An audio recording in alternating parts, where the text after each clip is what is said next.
সহজে সহজ কথা চায় না বলা সহজে।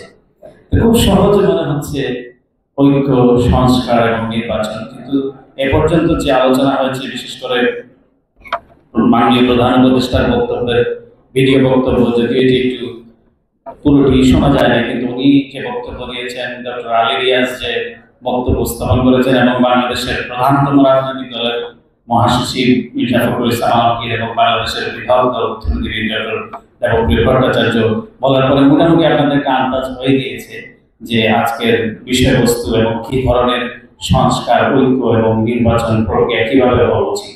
তবে আমি 3 মিনিটের মধ্যে শেষ করবো বলে আমি ওয়াদা করেছি। আমি চাইবো যে ওয়াদাটা রক্ষা করতে।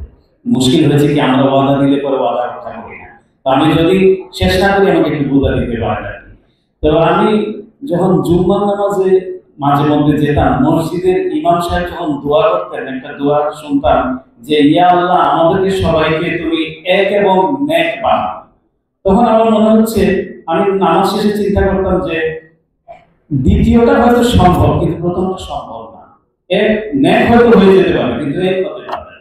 এই যে ঐক্য, কিন্তু যখন দেখলাম যে বাংলাদেশের মানুষের উপরে, বাংলাদেশের সরকারের উপরে এবং অধিকার প্রতিষ্ঠার বিষয়ে পার্শ্ববর্তী একটি রাষ্ট্র থেকে যেভাবে ক্যাম্পেইন করা হলো, যেভাবে বাংলাদেশকে বিকৃতভাবে চিত্রিত করা হলো, তখন পুরো জাতি আবার দ্বিতীয়বার ঐক্যবদ্ধ হলো। প্রথমবার হলো 5ই আগস্ট, দ্বিতীয়বার হলো পুরো জাতি আজকে ঐক্যবদ্ধ। আমি মনে করি এটা, এই যে প্রথম শব্দটা ঐক্য, বাংলাদেশের মানুষের মধ্যে, রাজনৈতিক দলসমূহের মধ্যে, সৃষ্টিশীল মানুষের মধ্যে একটি ইস্পাত কঠিন ঐক্য গড়ে উঠেছে। কিন্তু যেটি হচ্ছে এবং চলছে সেটা হলো ঐক্য বিনষ্টের চেষ্টা চলছে। আমরা গণতন্ত্রের কথা বলি, কিন্তু আমি নিজে গণতান্ত্রিক হতে চাই না। যেমন আমি কথায় কথা বলি, আরে ভাই আপনি আমার চেয়ে বেশি বুঝেন নাকি, তার মানে আমি বেশি বুঝি, আমি কিন্তু গণতান্ত্রিক না।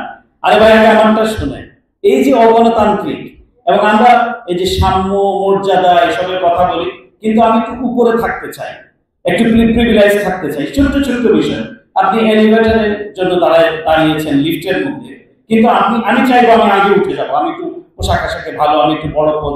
আর কিছু মানুষ আছে খুব ভক্তি করছে আমাকে, এত ভক্তি, এত নমনীয়। এই যে বৈষম্য, আপনি যদি কোনো কাজে সরকারি অফিসে যাবেন, ওসি সাহেব বসে থাকলে কতক্ষণ আপনি তাকে স্যার বলবেন। এই যে একটা বিভেজন, বৈষম্য, আপনি ছোট ছোট বিষয়গুলো হবে, এইগুলোকে যদি আমরা সংস্কার না করতে পারি নিজেদেরকে, আমি মনে করি রাষ্ট্র সংস্কার, অবশ্যই আমি ক্যাটাবি কথায় যাচ্ছি না, কিন্তু আমি খুব মেঠো বাংলায় বলতে চাই যে আমাদের মানসিকতার সংস্কার প্রয়োজন। তাহলে পরে আমাদের রাষ্ট্র সংস্কারটা কাজে দিবে।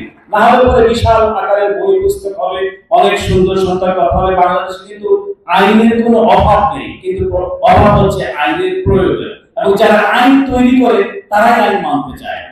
সুতরাং আমাদের মানসিকতার সংস্কারটা আমি মনে করি অত্যন্ত জরুরি। এবং যে জিনিসটা চলছে, যে হিংসা, যে আমি বেশি করেছি, আমার অবস্থানটা বেশি, এই বিষয়টা থেকে পরিত্যাগ করতে হবে। কারণ আমরা যদি মনে করি এই রাষ্ট্র আমাদের স্বাধীনতা, আমাদের অধিকারের কেউ কোনো সোনার থালায় উপভোগ্য হিসেবে নিতে দেয়নি, এটা অর্জন করতে হচ্ছে আমাদের বিপ্লবের মধ্য দিয়ে। সুতরাং এই রাষ্ট্রকে আমাদেরকে টিকিয়ে রাখতে হবে।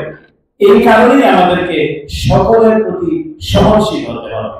আমরা পরমতকে মোটেই মানতে চাই, আমরা মুখে বলি হ্যাঁ আমরা সমালোচনায় বিশ্বাস করি, মুক্ত মত, কিন্তু আপনি দেখুন না আমার সমালোচনা করে যে আমি আপনাকে ঘায়েল করার জন্য হেন কোনো চেষ্টা নাই, আমি সেটা করবো। চরিত্র হনন থেকে শুরু করে, চাই সে সরকারের, চাই সে বিরোধী দল, কিন্তু এটি কেন হবে? যেমন আমি মুশফিকুর বদল আনসারী, আমি মনে করি সব মানুষ আমাকে ভালো বলতে হবে কেন?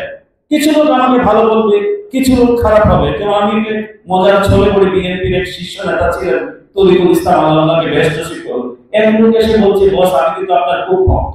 তুমি বলতে যাবে না আমি কি সাধারণ বলতে আমার ভক্ত বিষয়। তো বিষয়টা হলো এই যে আমরা সবার কাছে ভালো থাকতে চাই, সবার কাছে প্রিয় থাকতে চাই, আবার একটু হিপোক্রেসিও করতে চাই। এই জিনিসটা বাংলাদেশে চলে না, আজকের বাংলাদেশে, আজকের বাস্তবতায়। যাই হোক, শ্বাস যেটি হচ্ছে সংস্কারের কথা বললাম, তৃতীয় যেটি হচ্ছে নির্বাচন। অবশ্যই বাংলাদেশে একটি জনপ্রতিনিধিত্বশীল সরকার গঠন করতে হবে। যে আকাঙ্ক্ষা মানুষ ধারণ করেছে, যে আকাঙ্ক্ষাকে লোড করে নিয়েছে বিগত ফ্যাসিস্ট সরকার, সেই আকাঙ্ক্ষার বাস্তবায়ন বাংলাদেশে হতে হবে।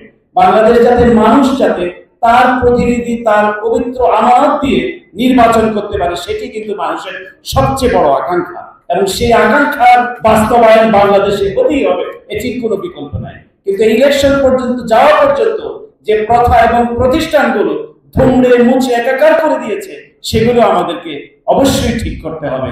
তারপরে আমাদের নির্বাচনের দিকে যে বাংলাদেশে একটি নির্বাচিত সরকার প্রতিষ্ঠিত হতে হবে, মানুষের আকাঙ্ক্ষার বাস্তবায়ন এভাবেই হবে। নিশ্চয়ই আমাদের বক্তারা তাদের বক্তব্য এগুলি তুলে ধরবেন। আমি আমার কথা শুনবার জন্য আপনাদেরকে অসংখ্য ধন্যবাদ। নাসরুম মিনাল্লাহি ওয়া ফাতহুন কারীম।